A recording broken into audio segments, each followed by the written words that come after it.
Hey there everybody, and first off, Happy Easter. And I actually have Easter haul today. Yesterday we were looking at some stuff that we couldn't afford on Amazon and on Barnes & Noble because there's some sales going on. There's one show in particular that my better half really liked, and she was like, damn, I really want that show. Why do they have it broken up into 2 seasons? I said, well, originally it was done as a complete series, and it's on Kijiji right now. So that person that did the ad, we contacted him, and he still had it at a really, really good price. Not only that, but he had a show that kind of we both liked as well. So we said, well, could you do 2 of them for? And it was like, yeah, he did. And I said, bring money because I got a couple other things. So he did, and we ended up getting a couple other things. So without further ado, here's what we got on Easter Sunday. We picked up the show that she wanted desperately, and that is Buck Rogers in the 25th Century. It was something that we both watched in our teen years, and I watched when I was probably a little bit younger. And this is a complete epic series. Now it's broken up into 2 sets, but it's got a nice kind of hard cardboardy thing. There's an episode guide, which is really cool. It actually has the original the theatrical film as well. The guy that did this was a movie, like a DVD collector, so everything that he had was in immaculate condition, and which is really good because these are double-sided discs, and it's really hard to find these in really great condition. And I'm so happy to have this one now. But it's just a fantastic box set.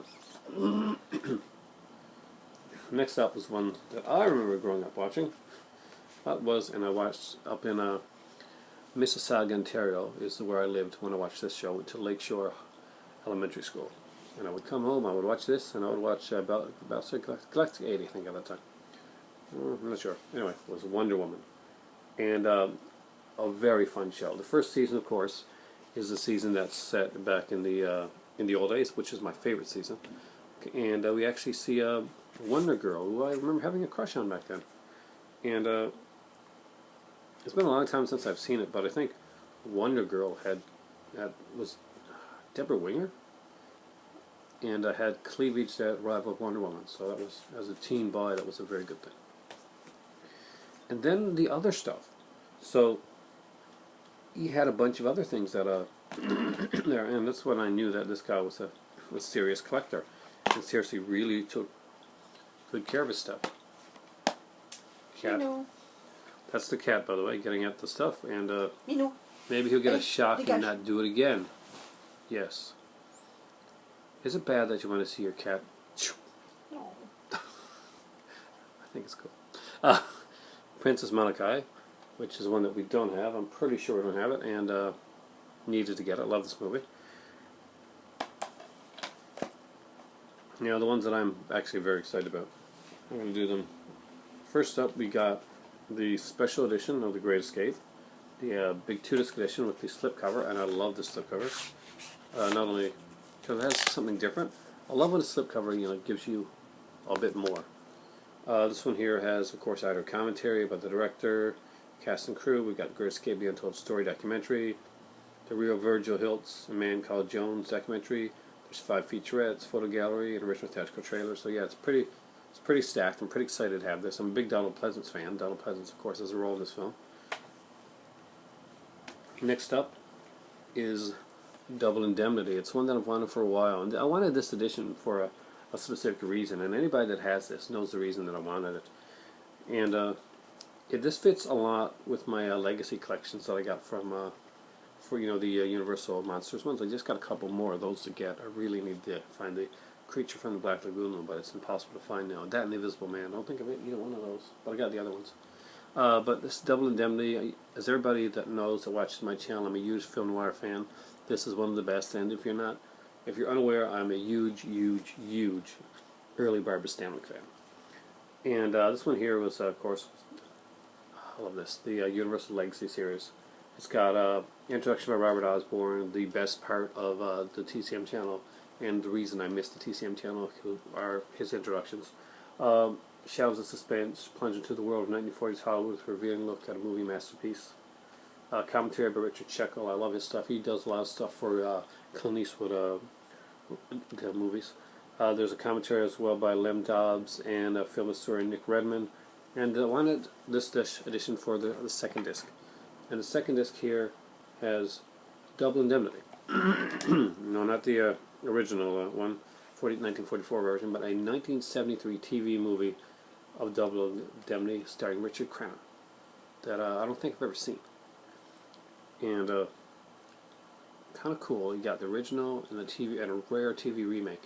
Why could I love Criterion, but when Criterion was putting out Roman Polanski's Rosemary's Baby, why couldn't he have added the television film Whatever Happened to Rosemary's Baby? Would have loved to have seen that on there. Next up is one that I actually saw recently in a video by Cinema Sickness, and congratulations, Cinema Sickness. You're probably not going to see this video, but congratulations anyway on having a little one. He's a dad now, and it's the Planet of the Apes. I have the Blu-ray of this, but this is the 35th widescreen anniversary edition, and it is gorgeous. It is number 14 in the collector's edition series. I love the back. I'm going to take this out to show you guys, because oh, that was correct. So somewhere in the universe there must be something better than man. Ominous words that would come into play later on in the film. And as it opens up like this, I gotta say, this is an extremely, extremely gorgeous set. The guy kept the outside thing that goes on the outside in here, and there's a little booklet with it as well. Just pretty much letting you know what's on there. We've got the 2 audio commentaries and a text commentary. Beyond the Planet of the Apes, 2-hour documentary, and one of my favorite documentaries of all time. Just rare outtakes, Rod McDowell's on-set footage, original makeup test with Edward G. Robinson, of course, who was the first person to was going to be playing Dr. Zaius before Maurice Evans took over. Theatrical trailers for all the films, film reviews, theatrical posters, just some really, really great stuff. Anyway, I thought it'd be worth showing you guys, like, the inside of this, what it looks like, and awesome. And what a gorgeous, gorgeous set it is. I mean, even if you are someone that's got the you got the Blu-ray, or even if you got the Blu-ray set of Planet of the Apes, which I'll be getting down the road. If you're a real fan of this movie, you need to have this edition in your collection. It is just gorgeous, gorgeous. Which shows you why I miss DVDs sometimes. That they were able to put out such great things like this, and I wish Blu-rays would follow suit for it. Next up, I had a different version, but I wanted to grab this edition of this, which I did not have. It's the 50th anniversary edition of Touch of Evil, a favorite Orson Welles film of mine. This movie is known well for its tracking shot at the beginning of the film, and just an amazing shot. That has 3 versions of the film here. We have the restored version, the theatrical version, actually has a preview version, basically that was created prior to the theatrical version. Cut incorporates some of the Orson Welles requests that were discovered in 1976. And bonus features, we got Bringing Evil to Life. That is the cat over there, the one that you see in the background. He's the one that is flicking the lights on and off. He's kind of the he's a special cat. We'll leave him at that. But I love him. It has Bringing Evil to Life, Evil Lost and Found. It's got feature commentary on each edition of the film. So all 3 editions of this film have their own commentary. Actually, the preview version actually has 2 commentaries. And the preview version actually has a commentary with Charlton Heston and Janet Leigh, which is really cool. One of the really cool things about this, though, is that Orson Welles basically he sent out a 56-page memo to the studio, thinking what the changes and stuff that should be made to the movie, and what had to be done, and it's here, verbatim, reprinted. Orson Welles' original memo to Universal Studios for the movie Touch of Evil, and I think that's pretty incredible. This is the edition here, and it is a 2-disc edition. We have the restored version here, and this one here as the theatrical and preview versions. So very cool to have this. A lot of what I consider cinematic history in filmmaking. So if you are studying film as not just, if you're watching to enjoy film, these are great films to watch and enjoy. But if you're studying film and filmmaking something that is a thought for you in the future, then The Great Escape 1963 is a fantastic film that you have to check out. The 1944 Double Indemnity, if you're a film noir fan, is a must. I gotta get the right.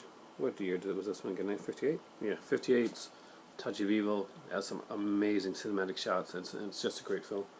Charlton Heston does a great job in this, and arguably, for me, one of the greatest science fiction films ever made. Well, for me, it is the greatest science fiction film ever made, bar none. And unarguably the greatest science fiction allegory film ever made. The 1968 Planet of the Apes. Great animation. And 2 cheesy series that I really love. So overall, let's do that thing that everybody does again.